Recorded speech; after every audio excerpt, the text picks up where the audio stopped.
bonjour Monsieur Pézénec et bonjour Clément. Alors dans un premier temps, est-ce que vous pouvez nous expliquer en gros en quoi consiste cette formation? Je suis arrivée ici parce que c'était une formation assez généraliste justement parce que on voit de la cuisine comme du service et de l'hébergement, ce qui pour moi est très important parce que je voudrais diriger un établissement hôtelier. Du coup, c'est bien de voir les trois services. Une formation technologique, donc généraliste. On parle aujourd'hui de spécialité avec la réforme du bac général. Les matières STC, cuisine, STS, restaurant, hébergement, gestion et sciences font partie des spécialités du bac. C'est une formation technologique, ça veut dire aussi non qualifiante. C'est une première étape vers l'enseignement supérieur, principalement un BTS MHR, métier de l'hôtellerie, de la restauration, mais aussi des métiers, on va dire, de service type commerce, entre autres. D'accord. Alors très bien, donc pour entrer dans cette formation, est-ce qu'il y a des particularités, des compétences particulières à avoir Comme qualité, la polyvalence, c'est assez important, parce qu'il faut être avoir des compétences un peu en cuisine, en service et en hébergement. Je sais pas après. Alors, concernant le dossier scolaire, effectivement, il faut quand même qu'il y ait un bon niveau en troisième, parce que l'enseignement général est très important quand même dans ce bac technologique. On y retrouve en terminale de la philo comme un bac général. Une matière qui est très importante, par exemple, c'est la gestion. Donc, il faut avoir une certaine aisance avec les chiffres, hein, malgré tout. Et puis aussi et surtout, je dirais, un bon sens de l'analyse, puisque c'est ce qui va leur être demandé dès l'entrée en seconde, mais aussi en première et particulièrement en terminale. D'accord. L'analyse par rapport à quoi, alors, par exemple? En fait, dans les matières technologiques, on part toujours de situations auxquelles il va falloir trouver des solutions. Donc ça sous-entend qu'il va falloir analyser la situation, comprendre les tenants et les aboutissants de la situation. Effectivement, c'est un bac technologique en 3 ans. La seconde n'étant cependant pas obligatoire. La seconde, on va plutôt être sur de la découverte des spécificités de l'hôtellerie, que ce soit en cuisine, en restaurant, en hébergement, de l'observation. D'ailleurs, en fin de seconde, il y a un stage de 4 semaines dont l'objectif sera de découvrir ce que c'est qu'une entreprise hôtelière au sens large, idéalement. Hein, donc, avoir une approche du restaurant, de la cuisine, de l'accueil à la réception, dans les travaux dans les étages aussi. Il s'agit d'observer principalement ce qui se fait. Première, terminale, ça reste toujours généraliste. On ne se spécialise pas dans un secteur d'activité. Hein. C'est vraiment une formation généraliste. Il y a un stage également en première, un stage de 4 semaines. Quels sont les moments que tu préfères dans ta semaine ici au lycée? Je dirais quand on a des cours technologiques, que ce soit le service, la cuisine ou la gestion. C'est plus ça qui me plaît que les cours généraux. Qui sont indispensables. Oui. Alors pour poursuivre cette formation sereinement, est-ce qu'il y a une charge de travail importante à assurer, alors à la fois dans la journée pendant les cours, mais aussi surtout le soir puis le week-end?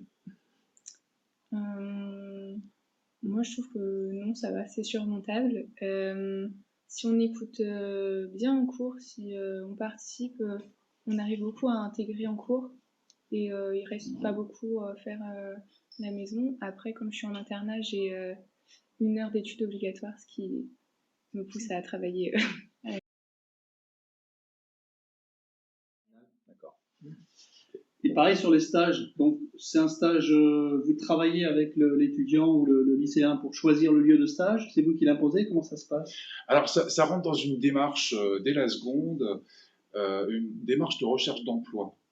C'est-à-dire que, là, en l'occurrence, en général, c'est moi qui suis prof principal en seconde, donc je vais les accompagner, créer un CV, une lettre de motivation, et je les invite à chercher eux-mêmes leur lieu de stage. On part du principe que s'ils arrivent à passer ce cap-là, qui n'est pas toujours très très simple, c'est vrai, ils seront beaucoup plus à l'aise par la suite et tout au long de leur vie pour rechercher un travail, en fait, tout simplement. Donc ça va être plutôt des entreprises qui seront assez proches de chez eux. Il y a quand même des déplacements à gérer, sinon c'est un peu compliqué. Donc la proposition de l'établissement vient d'eux. Et toi, par exemple, tu as fait ton stage où? C'était l'année dernière? Comme l'année dernière, il y a eu le Covid, on l'a fait en début d'année cette année. Et je l'ai fait à la Grée des Landes à Lagacilly. Et en seconde, je l'ai fait au Lion d'Or à Saint-Brice-en-Combe. D'accord. Et en seconde, j'ai fait tous les services. J'ai fait de la réception, des étages, de la cuisine, du service. Mais c'est moi qui ai organisé combien de temps je passais dans chaque service en fonction de mes préférences. D'accord. Et en terminale, du coup, j'ai fait tout mon stage à la réception. Oui. Et l'examen, donc, s'obtient de quelle façon? Enfin, le baccalauréat s'obtient de quelle façon, du coup? Des épreuves qui sont des épreuves en cours de formation, en fait, maintenant, c'est ça? Oui. Oui, en partie. Les épreuves de spécialité au mois de mars. Ouais. Et le grand oral au mois de juin, le fameux grand oral que l'on va découvrir un peu cette année. Hein. Avec la philosophie. Avec la philosophie. Ouais. C'est la philosophie sur laquelle vous appuyez pour préparer le grand oral ou c'est... Non, du tout. Non. Du tout. Non, au contraire, le grand oral est tourne autour de 2 questions orientées vers le secteur d'activité. Alors, quelles sont les opportunités après le baccalauréat, finalement? Principalement un BTS, MHR, qui se fait en 2 ans. Alors, je précise, puisque quelqu'un qui vient d'un bac général fera son BTS en 3 ans. Il y a une année de mise à niveau. En venant de STHR, on va suivre la voie logique de toute façon, donc ça se fera en 2 ans. Le BTS permet, à l'inverse du bac STHR, de se spécialiser aussi, qui en cuisine, en restaurant ou en hébergement. Voilà, ça c'est la suite logique maintenant, ça n'est absolument pas fermé à des BTS tourisme, une orientation commerce ou des DUT de gestion, ça arrive aussi régulièrement. Des doubles compétences un peu, en fait. Oui. C'est-à-dire que c'est un changement un peu aussi des fois de posture par rapport à ce qui était prévu au départ. Oui, c'est normal. D'accord. En tout cas, c'est pas un enfermement. C'est ça qu'il faut aussi retenir, c'est pas un enfermement. D'accord. Et au-delà du bac plus 2, il y a éventuellement des licences pro, des choses comme ça. Licences pro, master. Certains vont poursuivre. De toute façon, il est attendu, une poursuite d'études est attendue.